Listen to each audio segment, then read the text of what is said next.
Okay, so moving right along, the fourth common myth or misunderstanding is that all athletes get a free ride.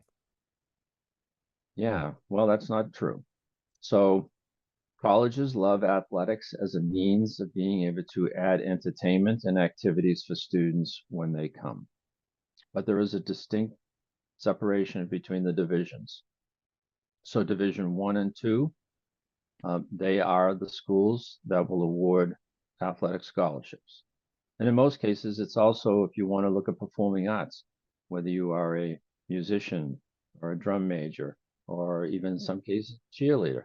That money is set aside at some of those schools in those two divisions, whether they are elite or they are unknown, because there are schools in those divisions that fall into those two categories. And then there's Division Three, and Division Three sports is a non-scholarship category. I think the other thing that gets a little bit um, the other myth of it all is even within those Division One and Division Two schools, there are athletic categories that are non-scholarship categories. So swimming is a typical example in some schools. They don't award scholarships for students who are swimmers. It's an important thing for the school to use to bring the student in and have them come, but they don't award scholarships. And the other part of it is some categories only have a limited number. So you may have 12 golfers on a golf team, but only 5 are eligible for scholarships or being awarded scholarships. Or they may taking that lump sum of money that's available and dividing it amongst the 12 individuals. So as families look at athletics as a means to finance college, you have to really question how many scholarships are given out by this particular category? Do you award scholarships for this particular category of athletics? And how are they awarded? And I think the other thing I have to say, having worked with students and even in my own family, for various reasons, students may need to give up their scholarship. And, one of my kids went to school on a golf scholarship, but it was a little bit too difficult because of the interaction with faculty and keeping up with things, and it affected him. So he cut back on it. All right. And if a student isn't performing, coaches will take the scholarships away and they'll award it to someone else coming along because they have their next class to fill.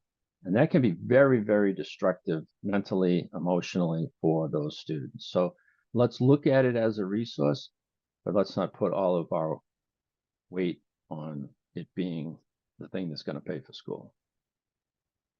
Right. So talking about it being the thing that's going to pay for school, I find that very interesting. I think a lot of non-athletes believe this myth that, well, all none of that, all the athletes are here for free and I'm having to pay, full tuition. But one thing that I've seen with many students is athletics was their entire identity up until, up through their senior year. I mean, they're an athlete and their goal is to, because that is their identity, when they're choosing a college, they translate that into, well, I need to find a D1 school where I can do my sport. And I can't tell you the number of students who've come my way as either freshmen after winter break, or sophomores. It's harder when they're sophomores and they say, I've realized that, although lacrosse has been great for me or baseball has been great for me, I got to find a profession. And I didn't have any idea how much I loved chemistry or how much I didn't even know what economics was until I took econ. And so now I want to do that, but my school doesn't offer that. And I didn't choose a school that was going to give me this econ degree or this degree that I'm looking for. So now I need to transfer. Yeah, very good. A very good example of what happens. So I'm a firm believer in that we're picking schools for our academic growth, the skills that we're going to learn along the way to make us a good adult individual, the social and personal match, and that athletics is an add-on. Not that it's downplayed, but it's an add-on that keeps us whole.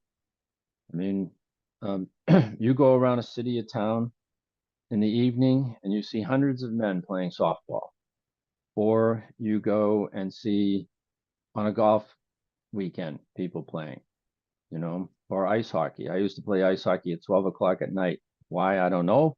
It was to keep me whole. It was to add something to it. So we want to be going to college to be whole, to keep our high school activities maybe similar, but we also need to know that what happens if I get hurt? What happens if my skill level drops a little bit? What happens if I don't like it anymore? I want to be in a school that I can continue to move forward academically, socially, and personally, and go from an active team to intramurals or club sports or golf, just play golf on the weekend. But that my primary focus is to increase my skill level and my knowledge so that I'm able to get out in 4 years and get into the workforce or go on to grad school to continue my adult life. And many times, as you just said, there is such a fixation on the sport, and that's what we are there for, that we realize it's not fun anymore. I mean, college athletics is very, very demanding. If a student in high school wanted to mirror college sports now, if they're not getting up at 5:30 in the morning and going to the gym and exercising and going through their routines and then going to class and afterwards going into a study hall in some cases to study because of the NCAA rules, and then going and watching films, exercising some more, and then practicing until 8 o'clock at night to go home and do their homework, they're not doing the same thing they'll be doing in college. So that demand is there because most coaches are looking for their attention on a full-time basis. Yeah, you got to study, but you're mine, so to speak, for my team, for my job, for my success. So I want you thinking about that sport full time. And that can be very, very demanding, very, very demanding. And I don't want to downplay it. I don't want to sound like negative Nancy all the time when I'm talking to you, but it's really got to be part of the big picture. If the high school students and their parents collectively, emotionally realize that college is very different, college athletics is very different. It's not going to be like high school.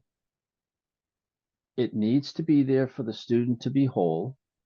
I mean, two of my sons played athletics. My daughters were dancers. They didn't go to college for dance and become a ballerina on the stage in New York, but they had to make sure that there was a dance program there so that they could continue to dance like they do. I mean, my 40-year-old daughter now is just ending a 40-year career as a dancer, having continued to do it while she's been working. So we needed to keep ourselves whole and to be balanced and have alter. I mean, we can't just study, study, study. We've got to do other things. That's why we join clubs at school. We get involved in organizations. We have sports, we have theater, we have arts, all kinds of things. Okay. But like you said, it's got to be fun and it's got to be a sense of purpose. And sometimes that changes when we get to the next level. And we can accept that and we can celebrate it. All right. We don't do enough celebration when we change things. We think of it as negativity, and we shouldn't. Okay.